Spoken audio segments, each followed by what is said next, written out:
ala kira na ka sebo yu yere wole ko sunna mugwa mbu nyinin ka folo ala kira na ka sebo tilela bidia tumbewa itigo ko janjabi wala ke kide na ka sebo tilela sira wore tuntewu abebe sunna de ka me kide nyaado bidia bena aye sunna fo kiden ko innahu man ya'isu minkum fasayara ikhtilafan kathira akoni mo min ci jan suralla so so limin be dina la bidia min dimbe dina la kiden tilela naka sebo ko fula tunte ube kiden do nefo dero na ye min fo na ye min ke ube kiden de laje ko werete wo me kiden nya don alena ka sebo ko fe ube hari sebo mun ni min si jamfara ibena sosoliye aye sunna fo ako innahu man ya'isu minkum fasayara ikhtilafan kaseera ako sheba man ni mo minye shejan sura wala ibena sosoli chamanya nindina kono me no sosoli chamanyera fa alaykum bi sunnati mbawma kan ka sunna mina wa sunnati al khulafa ar rashidin al mahdiyyin min ba'di wa addu alayhim bin nawajih akom mbawma ni sosoli do na dinala ayen ka sunna mina anin ka kalifanani ka sunna akaw mina nakata ka juruye ka dade fa wala kwa ka mina na dabbe mana sunna ka mina kosobe o wakati pasika fitina kacha baga likilaw be tromperi kilaw be bandu be ubi baga mbe ka dementige ila obebena la gosiri kilaw be wodi atako waddu alayhi bin nawaji yede taka juru ni hada maden taka juru ye mimmina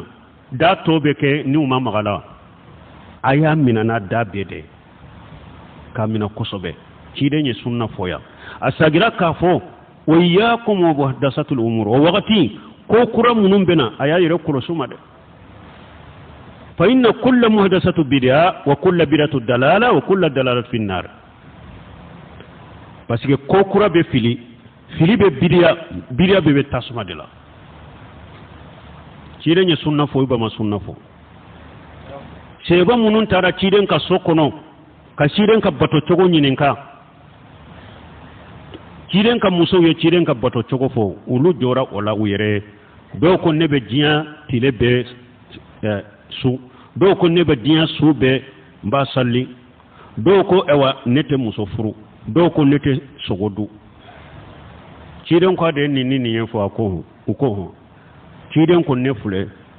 so fe mbe don na fila mbe don sinogo mbe don su mbe don mi mbe muso furu mbe sogodo mana raqiba an sunnati falaysa minni sunna foro ba mafo ni mugo banane ka sunna ma itendoye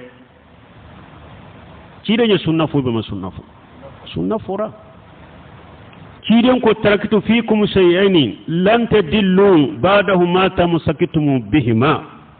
kitab Allah wa sunnata nabiyhi kiden ko nyi fen fula tawbolo ate fila bada tanke nayo fen fula mina alaka kitabun anaka kiden ka sunna na cogo do la taraktu fikum shay'ain lan tadillu ba'dahuma kitab Allah wa sunnati nyi fen fula tawbolo o fen fula te fili ulu ko fi abara tanke nayu mina alaka kitabun aninka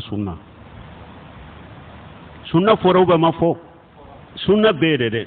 ni mo min be do sunna la be min fo do sunna la de wallahi ni ma do sunna la ibe halaki imamuna malik wa rahimahullah ako sunnatu safinatun nur man rakibaha naja wa man taghallafa anha halaka imamuna malik ko ciden ka sunna nuhu ka kurude idonna la ikisra ni ma do ala ima yela ka ko ibe halaki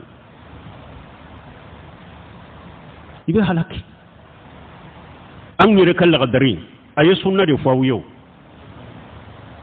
aqul la yahillu lahu an yafala fi hatta ya'lama hukm Allah fihi wa yasal al ulama wa yaqtadi bil muttabina li sunnati Muhammad sallallahu alaihi wasallam laqdar tigi ko silama baligu kana fenkini yere ikunya dina kono foy kala ka kiri do ola folo adin tawqifiya kana fuy ke batoni dina la nima delila do alay mun fonni na cide nya mun fonni sani ko ke abe ko mi do ko la gadare tigi man ni mi makala do akon ni makala don ke bagaw nyininka ne ba fe kan nin fo batola ne ba fe kan nin ke delila bala qur'ana delila bala sunna wa don ke bagaw nyininka abe ko mi do ko ama la gadare tigi don ke ba façon ka cade doni ke baga bandu be doni ke baga jiya nyini naw be doni ke baga joyoro nyini naw be doni ke baga to nyini naw be doni ke baga kacere la dari tigi ako yaqtari bil muttabina li sunnati muhammad ako ni doni ke baga nyini ka doni ke baga beten ka ladegen kan no mina de doni ke baga munum be tugu ciden ka sunna ko tugulu de ko aye sunna fo we wa me sunna fo doni ke baga munum be tugu muhammadu ka sunna ko lagdar tigi ko ka tugulu de ko de doni ke ba te sunna ka akoy kanen ko kuma mena kana barake nay kana tuga ko tugo doni ke ba sunna mo ko arisala tigi ko tugodi ako wala yukmalu qawl al iman illa bin niyya wala qawlu wan niyyatu illa bil amali wala qawlu wan niyyatu wal amalu illa bi muwafaqati sunnati rasulillah sallallahu alaihi wasallam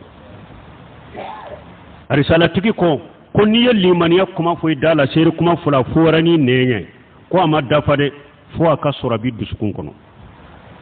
akoni ya fo ni ne abi duskun kono ako ama dafa de fo ika ke waleke akoni ya fo ni ne abi duskun kono ake walekera ni sabab fana ti wasa ama dafa de fo aka be ciden ka sunnama bara risala tigi yere folo iye bara ke amma be ciden ka sunna mafubi bolo bara to ka jedo de puru ka bara ka dafa saraka surara lagara ako aka fonnenka aka sabati diskun kono ke wale ka be ciden ka sunna mafana ni ka bara to kuma be ciden ka sunna mafubi bolo arisala kolonje de do yoro wera ako aka muqaddima labanna ako وتأتي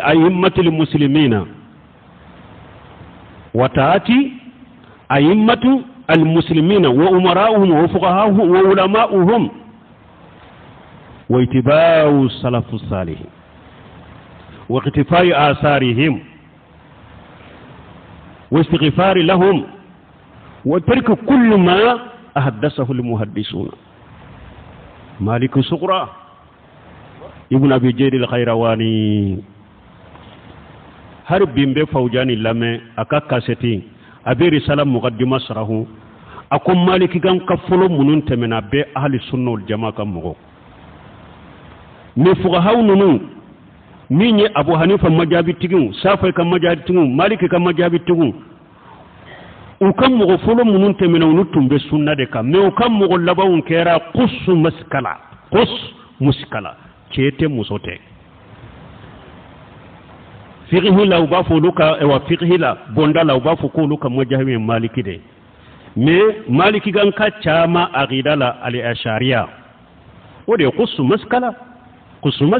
كيتي مسوي فقه بوندا لا وبي مالكي كا مجاهي لا عقيده لا الاشعريه ودو onyo na be safay كا مجاهي لا فقه بوندا لا يبتو سافاي كو مي أغيدا لا يباسر يبي في عمره كسافة تمينكا أبو حنيفة كم مغو شغلا متأخرين كيتي مسوته نيكو فقه لا يبي مالك كم جابي لا أغيدا مالك لا إيش كم مالك خبرو بطولة دي مالك كان شاما أن كتله مو شاما بانك جمانة لا وبافو كل بمالك ما جابي لا وبيتا كبر جلا وبكانتيجلي كسويه بدافلين كسويه مالك كاغيدا يويا إذا مولد منك مالك كاغيدا يويا فلان كفويا شركوني نبدا مي مالك كاغيدا يوا فيغو لو بافو لو مالك ما جابلا مي عقيدا لو مالك تشراك لنا تشوته مسوته القص مشكله دونك رساله فنا سنه دي فمويا ويغتدي بالمتبين لسنة محمد دونك أني رسالة كما لبا من فايم فو أكو وتات أئمة المسلمين نقول رسالة مقدمة بعقيدة أهل السنة والجماعة ako silamau ka ɲɛmaw a ka tugu ulu kɔ wa umara'ihum anu ka gouverneur wa ulama'ihum ani silamau ka dɔɔnikɛbagaw a ka tugu ulu kɔ wa itiba'u salafu salih ani salafu salihu a ka tugu ulu kɔ sɛbaw tabinaw tabinaw salafu salihu aka ko bela ayi tugu salafu salihu de ko wa irtifa'u atharihim aka salafu salihu nomina ayi salafu salihu de nomina ayi tugu ko aku nomina aka alla delala ka yafuma wa tilku kullu ma ahdathahu al muhaddisuna bidiya mo ni ko kuratugu ye fengo fendo dina la ka betoy ni am nye baraka risala muqaddima la kelebe ya risala ka muqaddima min fule kuma munu fule ni barabe jamana en kono wa ute salafu salihu yere ka tabulo do salafu salihu yere ka tugu salafu ko salafiya o kera kokura yere maliye mbolo afana be risala kala fana eska risala dona hari na ya sura dona eska baraka yere ni risala hari bi ni sunna be ke kokura de nin jamana kono hari bi salafiya kokura de nin jamana kono eska ye risala yere famu eska ye laga dari famu aya kalama famu barata bolo ko doni jamana doni sugu juman tumba bolo korte doni tumbe ade ali asraru doni ka faado nyogona ka nyogon faga o de doni tumbe ya ni gabon ka preda korona filela bena ka mori tamaliya ni lajine ta korona fila mori bena tamaliya ni konko tam korona fila mori bena tamaliya o de doni tumba bolo ya men ndina famu doni tunte ade sunna doni tuntiya salafiya doni tuntiya tawhid doni tuntaw bolo ya